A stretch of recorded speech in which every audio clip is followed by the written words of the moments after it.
El siguiente programa es para todas las edades. No contiene escenas de sexo o violencia.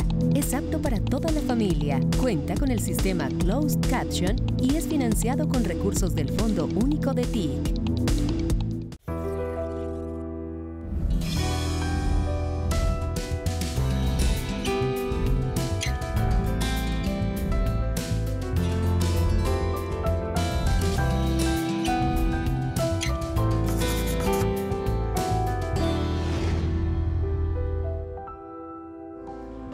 Hola, ¿qué tal? Bienvenidos a Entrevistas con Alma de País.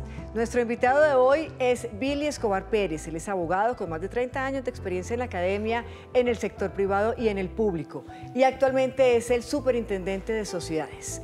Cuenta con una vocación de servicio heredada por sus padres y de ahí esa misión pues, que encara hoy en día en la Superintendencia de Sociedades, una entidad amiga para todos los y las colombianas que tienen empresa. Doctor Billy, gracias por estar con nosotros. Bueno, gracias a ti, Patricia, por invitarme en este espacio de divulgación a nivel nacional. Pero por supuesto, además hay que decirlo que contamos con una gran audiencia, ya pasamos los 100 capítulos de esta propuesta del canal institucional y de la Presidencia de la República y pues estamos muy orgullosos de tener toda esta audiencia y tenerlo usted en esta oportunidad. Usted es docente, viene de la academia realmente, así que estoy convencida que esta será una charla muy ilustrativa y útil para la audiencia. Claro que sí, espero que no sea un ladrillo académico. No, no va a ser ningún ladrillo. Comencemos hablando del tema. Usted fue de los pocos que pasó el examen porque venía del gobierno anterior y el presidente Gustavo Petro lo ratifica queriendo decir que está haciendo bien las cosas. Sí, de hecho yo llegué fue por concurso, mi vocación es técnica y con un fuerte énfasis en lo social, que es lo que le gusta a nuestro presidente y yo creo que por eso es que estoy acá. Pero por supuesto, hablemos y expliquémosle a la gente que quizá tenemos mucha audiencia en región, no entiende con claridad cuál es la misionalidad de la Super y de esta Super que hoy, incluso por mandato presidencial, quiere salir del escritorio, quiere ir a los territorios y coincide mucho con su vocación. Sí, así es, así es. Comúnmente la superintendencia es vista como una institución de vigilancia, de inspección, vigilancia y control, incluso de juzgamiento. Pero realmente la superintendencia es un organismo técnico, yo digo rector del empresariado colombiano, que le ayuda a las empresas a mejorarse, a cualificarse, a crecer, a cumplir con su misión y su visión y sus objetivos y a estar dentro de la legalidad. Pero en ese orden de ideas el papel de nosotros debe ser más de acompañamiento que de vigilancia o de sanción. Hay quienes lo ven como la policía. Exacto, como una policía administrativa. De hecho, la función de policía administrativa es una parte de lo que hacemos. Pero lo importante es no creerse eso. Lo importante es más bien estar del lado del empresario, no esperar a que la empresa esté mal, sino hacer una labor de prevención, de capacitación, de acompañamiento. Y ese es el nuevo rol que tiene la Superintendencia de Sociedades en el país hoy en día, que es muy diferente a lo que tradicionalmente tenía. Por eso ahora nos están conociendo y por eso gracias por el espacio, porque nos permite llegar a las regiones y que los empresarios entiendan que independientemente de la condición económica de la empresa o de su tamaño o su dimensión, incluso sea formal o no sea formal, la superintendencia está para acompañarlos y asesorarlos para fortalecerlos. Usted habla de esos cambios y usted que viene, digamos que entró por concurso y que viene el gobierno anterior, el país habla del cambio y hablamos del gobierno del cambio y de la transformación y de la movilización social, etcétera. ¿Usted lo está viendo? ¿Lo siente realmente ese cambio del que tanto se habla? Claro, es cambiar el chip y es voltearse hacia lo social. Yo creo básicamente que es eso, es tener una visión y leer el país en lo social y entender que somos un país donde hay mucha desigualdad, donde hay mucha inequidad, y donde hay necesidad de equilibrar eso y de llegar a donde comúnmente los gobiernos no llegaban en cualquiera que sea la dimensión. Y un ejemplo de eso es la superintendencia. Yo soy el primer superintendente que ha ido a las regiones donde he ido. Nunca en la historia había ido un superintendente. Por decir algo, Bucaramanga, sí. Por decir algo, Pasto, Riohacha, Quibdó, Leticia. O sea, todas las fronteras, pero también municipios pequeños. Recientemente estuvimos en Girardot. Allá estuvimos visitando una feria empresarial de empresarios pequeños que están hasta ahora comenzando, porque ahí está nuestro reconocimiento, es que las empresas están ahí. Claro. Entre otras cosas, el mayor generador de empleo está en la pequeña y mediana empresa, y ese es otro factor que hay que tener en cuenta. Que es un mito, ¿no? Que la gente cree que son las empresas grandes las que más generan Exacto, empleo. no. Son esas pequeñas y medianas empresas, que son empresas de familia, que son empresas que generan empleo, que generan cohesión familiar, cohesión social, que le aportan al crecimiento de los municipios. Entonces, esa visión nosotros la queremos tener. Por supuesto, apoyamos las grandes empresas, claro, apoyamos la competitividad, apoyamos los tratados que permitan que esas empresas sean mejores, comerciales, pero a su vez reconocer la gran dimensión que tienen todas las empresas, comenzando por las unipersonales hasta las grandes empresas del país. En eso estamos. La dinámica es, ¿se acercan estas empresas a la super o ustedes a través hoy en día de las 57 cámaras de comercio del país lo hacen? ¿Cómo es esa dinámica? Bueno, sí, nosotros recibimos la supervisión y control de cámaras de comercio a partir del 1 de enero del año pasado y aprovechamos esa circunstancia para mantener un diálogo con las cámaras y que las cámaras sean el puente para fortalecer el papel de las cámaras en las regiones. Porque también para nadie es un secreto que las mismas cámaras han sido objeto de mucho cuestionamiento y el mensaje de nosotros a las cámaras es pongámonos la camiseta, viajemos menos al exterior y viajemos más al interior. Buenísimo. Dejemos de pasear afuera y paseemos adentro. Vayamos a donde los empresarios pequeños, vayamos a donde la gente que nunca los ha acompañado y las cámaras lo han sabido leer. Las cámaras del país nos han acompañado en esa apuesta y estamos entonces haciendo un esfuerzo juntos para salvar empresas. Bueno, eso es muy importante y ahora hablamos de todo lo que tiene que ver con salvar empresas, que es un tema trascendental en esta entrevista. Pero mire, hace poco leía yo una encuesta, la encuesta de opinión industrial de la ANDI, y decía que la percepción de los colombianos en muchas ocasiones en el tema de negocios y demás se ha deteriorado. La gente, hay quienes dicen los empresarios están mal, el tema no está bien. ¿Qué decirle a estos empresarios y sobre todo esa percepción que hay afuera que el empresariado no va bien y que el empleo no va bien, y etcétera? Pero fíjate que son lecturas, ¿no? Sí.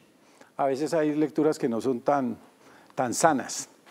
La experiencia que yo tengo de haber ido a todas las regiones del país a través de las cámaras de comercio que nos han apoyado, que nos sentamos a hablar directamente con los empresarios, yo no he encontrado el primer empresario en una visión negativa.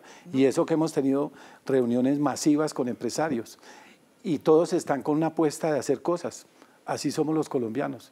Entonces yo creo que lo que hay que leer es eso, no esa visión negativa que a veces se vende y que es perversa. No, yo creo que el ambiente empresarial es un ambiente positivo. ¿Y el tema, por ejemplo, de la construcción? El sector ¿O el energético? El sector de la construcción, digamos que ha pasado por una transición, pero con la estrategia del gobierno y lo que ha anunciado la ministra, seguramente se va a seguir reactivando, seguir fortaleciendo, sobre todo en aquella construcción que le orienta hacia la vivienda de lo social.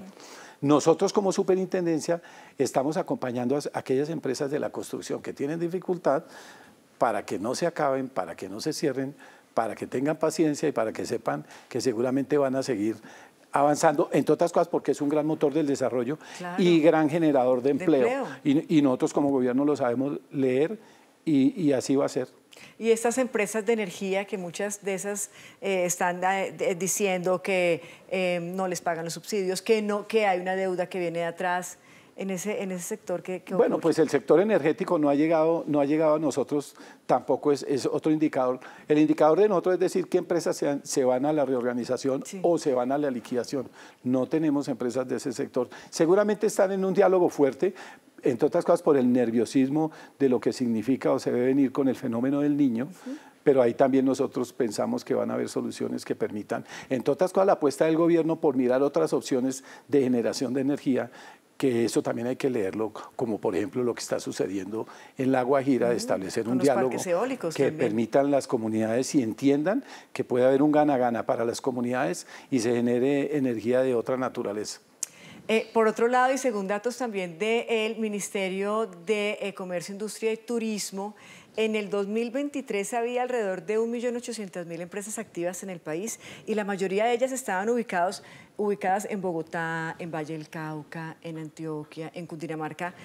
Usted que tiene esa tarea y esa misión tan bella de recorrer el país, ¿cómo hacer para que se activen el resto de empresas y se genere empresa en el resto del país? Bueno, es fundamental que sea así, por lo que decíamos hace un momento del tejido social. Y que hay que hacer desde el punto de vista de nosotros como gobierno es llegar a esas regiones donde comúnmente el gobierno no llegaba. Y eso es lo que estamos haciendo. Por ejemplo, mira, hace poco hicimos una feria en Pasto y fue maravillosa, porque Pasto pues ha pasado por varias situaciones de orden geográfico, de orden público, social, bueno. Y hicimos una feria que teníamos calculado a la que iban a asistir 40 empresas. Bueno, se postularon como 1.000 empresas. La feria iba a durar 2 días, duró 4 días. Fue una cosa maravillosa. Se volcó todo ese empresariado, todas esas familias que tienen empresa. De hecho, vamos a hacer otra feria empresarial en Pasto y vamos a hacer una en La Guajira. Hace poco estuvimos en una. Vamos a hacer otra gran feria en La Guajira y vamos a seguir así en las regiones porque entendemos que sí hay ese dinamismo. Claro. Entonces, ¿cuál es la apuesta? La apuesta es salir de los escritorios, como dices tú, y llegar al lugar donde están los empresarios, asesorarlos, acompañarlos, decirles que hay una apuesta del gobierno y buscar fuentes de financiación, porque lo otro es esto. Comúnmente cuando una empresa entra en proceso de reorganización, pues la visión que se tenía era una visión desde el punto de vista de lo legal. Sí. Entonces es un trámite que seguramente termina la empresa en liquidación. Nosotros dijimos, no, cambiemos esa mentalidad. ¿Cuál es la razón de ser de que la mayoría de las empresas de nuestro país entren en reorganización, sobre todo como producto de la pandemia? Pues razones externas, no internas. Son empresas que cumplen con su misión, que cumplen con la legalidad, pero una razón de, por ejemplo, los hoteles o los restaurantes en la pandemia, pues se quebraron porque no había gente. Claro. Lo peor sería llegar y caerle la superintendencia para liquidarlos y no entender una realidad. Qué bueno. Nosotros entendimos esa realidad y estamos haciendo ferias empresariales en donde capacitamos, pero también hacemos un montaje de ferias y traemos fondos de inversión nacionales e internacionales, banca pública, banca privada como Fiducoldes, Bancoldes, el ministerio a la cabeza del ministro Umaña, desarrollando estrategias de conseguirle financiación a esas empresas. Claro, porque el fondo no es un tema legal, el fondo es un tema económico, no es culpa de los empresarios. Entonces la apuesta de nosotros es establecer un diálogo diferente, que es más de acompañamiento y de salvamento. Ahí está. Buenas noticias aquí en Entrevistas con Alma de País. Una pausa y ya regresamos.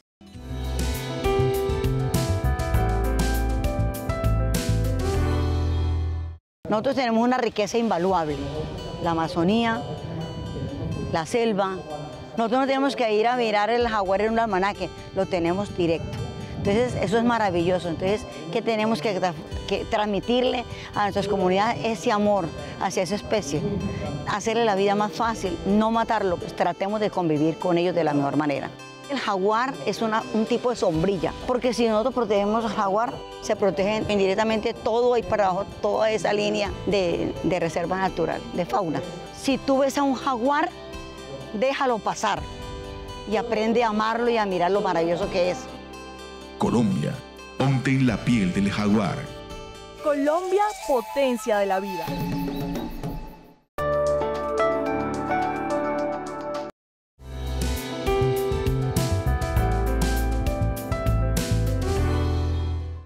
Gracias por continuar con nosotros en Entrevistas con Alma de País, en esta oportunidad con el doctor Billy Escobar. Él es superintendente de sociedades, abogado con una maestría en Administración de Negocios de la Seguridad Social. Doctor Billy, otro tema quizá encomendado incluso por el mismo presidente de la República fue impulsar la generación de empleo y de empresas en la frontera con Venezuela. Este es un tema muy importante para el país, por supuesto, para la frontera, pero es que hay que decirlo, Venezuela ha sido nuestro mejor vecino. ¿Cómo van esas aperturas? Sí, lo primero que hay que decir es que es un error cerrar ese diálogo con Venezuela, nuestro gran aliado y nuestro país hermano, y el principal cliente comercial nuestro histórico. Sí.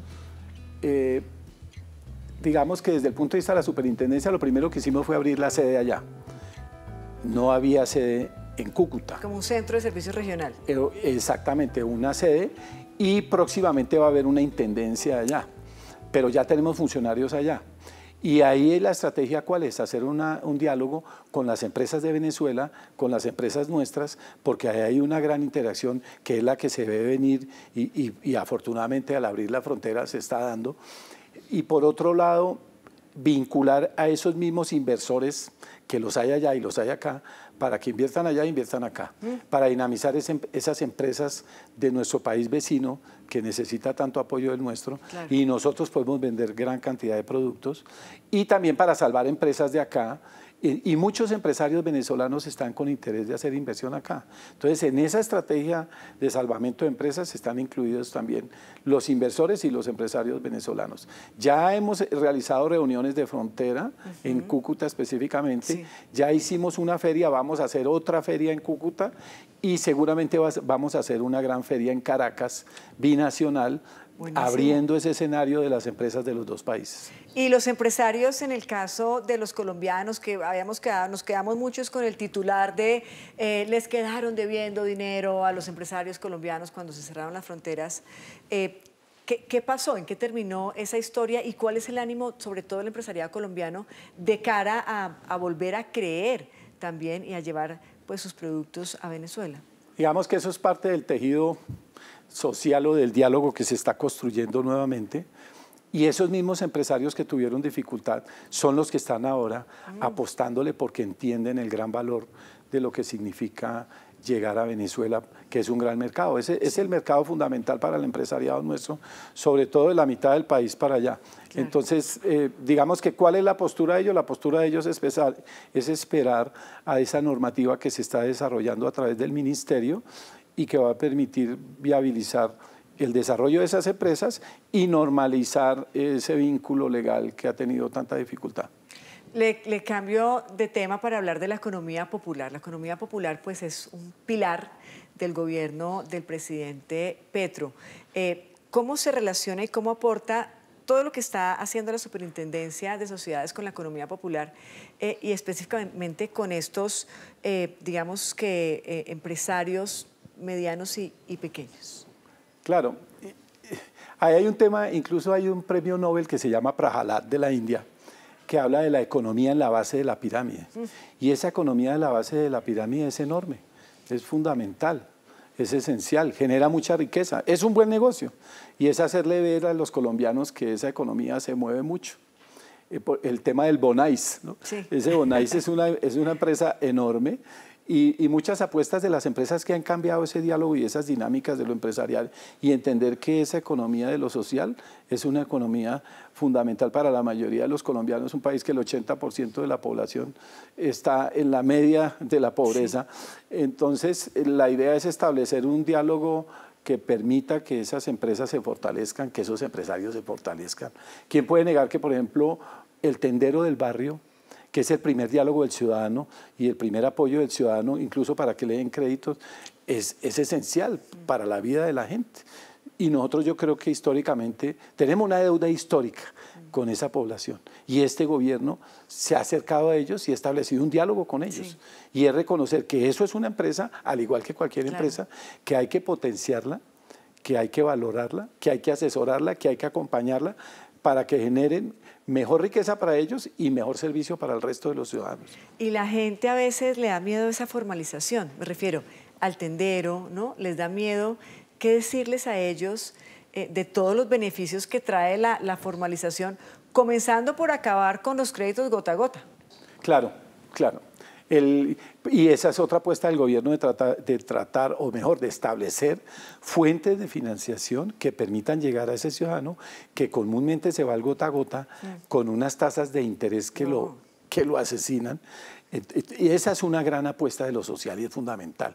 ¿Cómo desconocer uno ese mercado económico del gota a gota que se mueve cada día, que es enorme y es descomunal, pero que está lesionando a nuestro país, a la gente de nuestro país. Entonces es una apuesta enfocada a eso y a capacitar al empresario más que en la perspectiva, por ejemplo, con relación a las cámaras de comercio, yo les he dicho, mire, la idea de ayudarle a ese empresario que no se ha formalizado, no es formalizarlo para que tribute, ni es formalizarlo para que tenga que pagar unos recursos o unos aportes, no, es formalizarlo para que se fortalezca y para que el día de mañana crezca y para que el día de mañana su empresa avance, porque la idea no es dejarlos ahí, la idea es que las empresas se fortalezcan y sean mejores. Ese es el mensaje.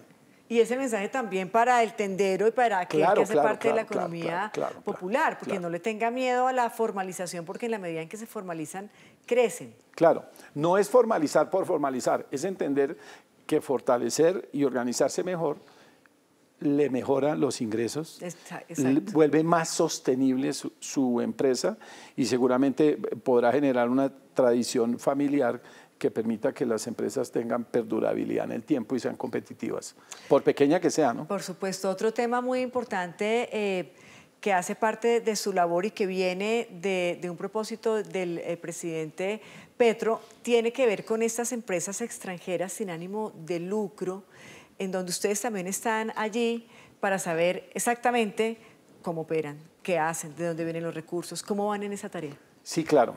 Las empresas, bueno, hay que decir lo siguiente, las instituciones sin ánimo de lucro tienen las mismas obligaciones que todas las empresas.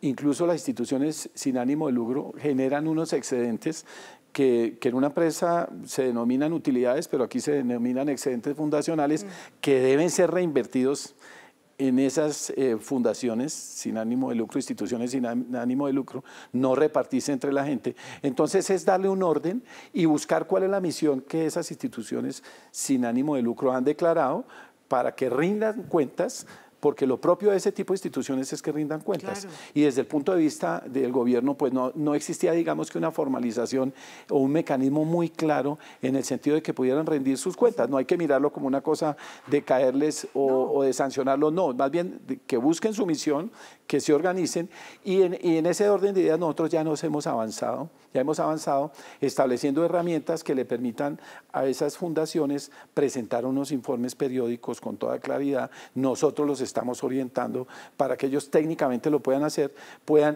podamos hacer mediciones y podamos verificar el que cumplan con su misión, porque entre otras cosas esas instituciones tienen unos beneficios fiscales que lógicamente los tienen porque cumplen con su misión. Entonces hemos avanzado en ese sentido, en la identificación. Hay muchas de ellas que existían en el papel y que realmente nosotros pensábamos que existían y no existen y no. Entonces también estamos haciendo esa depuración para saber cuáles son las que realmente existen, establecer mecanismos que permitan que presenten sus informes, hacer evaluaciones para fortalecerlas.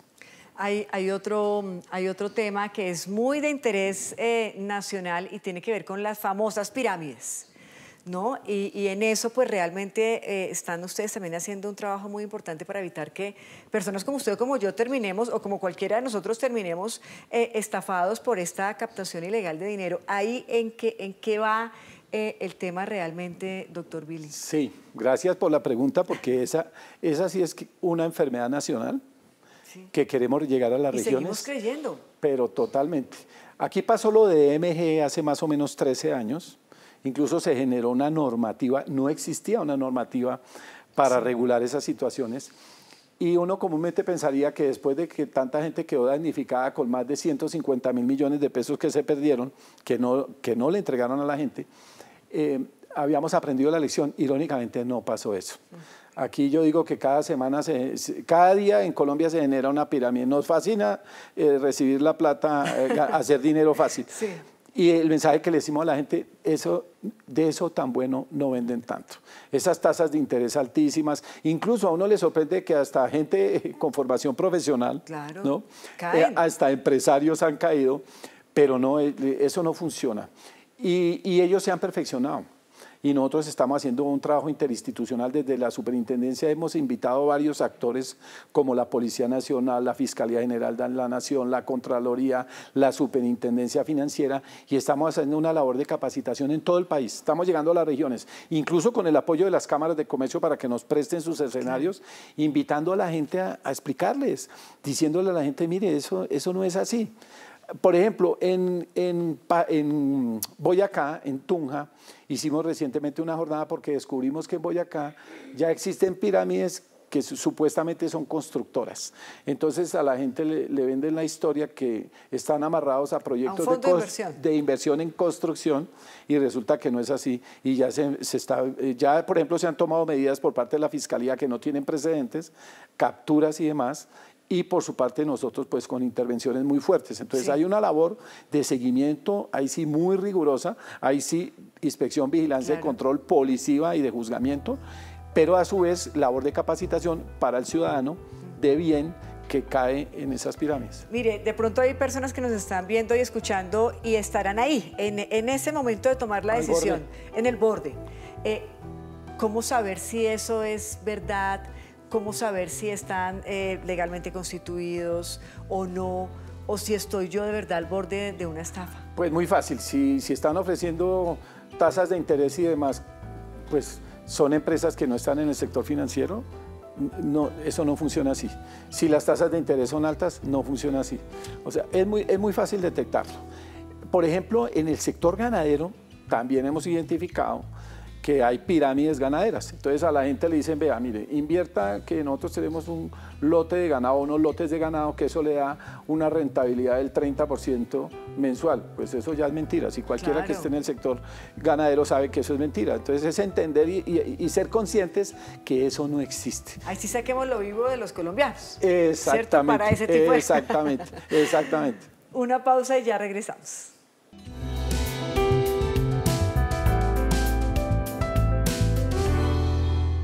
¿Tienes entre 18 y 28 años y te apasiona viajar? Conocer nuevos lugares y vivir experiencias inolvidables. Tú podrías ser uno de esos 7 afortunados. El primer paso es ingresar a esta dirección. Allí encontrarás la información de términos y condiciones y un formulario que debes diligenciar. Ojo, deberás subir un video de máximo 3 minutos contándonos por qué debes ser tú uno de los 7 colombiajeros que vivirán esta experiencia. La aventura de colombiar comienza ya. ¡Vamos a colombiar!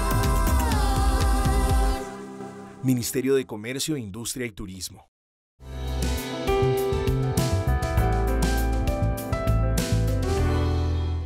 Entramos a nuestro tercer y último segmento en Entrevistas con Alma de País, en esta oportunidad con el doctor Billy Escobar.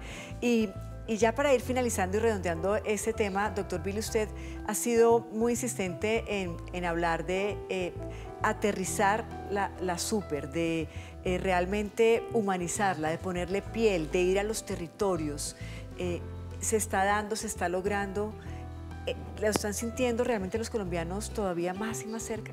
Sí, digamos que a través de esa aproximación que estamos haciendo, sensibilizando a los nuestros, hay que empezar por ahí, decirles que la superintendencia no es la superintendencia de los negocios, es la superintendencia de lo social, para lo social, y saber que el fin último de nosotros es salvar empresas para salvar el empleo y proteger la familia. Ese es el fin, no llegar allá a hacer unos pesos al margen de cómo queden las empresas. Entonces esa labor la estamos haciendo y la otra es sensibilizar a la población y entender que nosotros estamos para acompañarlos, porque no necesariamente hay que llegar a la superintendencia ya cuando están mal. Por eso nosotros decimos que la superintendencia, que nosotros somos una clínica y no somos una funeraria, que nosotros estamos para salvar y no para enterrar las empresas. Y ese lenguaje creo que ya se ha permeado y lo han entendido en todas las regiones del país. Y va muy de la mano con una máxima suya, que es que la felicidad se encuentra sirviendo, que ahí es quizá donde brota realmente su humanidad. Ahí recojo el pensamiento de Tagore, de Rabindranath Tagore, que dice que yo dormía y soñaba que la vida era alegría. Desperté y encontré que la vida era servicio, y al servir encontré la felicidad. Y yo creo que el camino de la felicidad es el servicio. Para eso estamos, sobre todo los que tuvimos el privilegio de haber estudiado. Entonces tenemos la obligación de servirle a la sociedad. Y ese también es un mensaje a los profesionales que giran en torno al mundo nuestro. Entender que el compromiso de nosotros es con lo social. Nos quedamos con eso. Muchas gracias, doctor Billy, por haber estado con nosotros y por toda la tarea que hace desde la superintendencia. Muchas gracias. A ustedes también, mil gracias por habernos acompañado. Nos encontramos en una próxima oportunidad. Hasta pronto.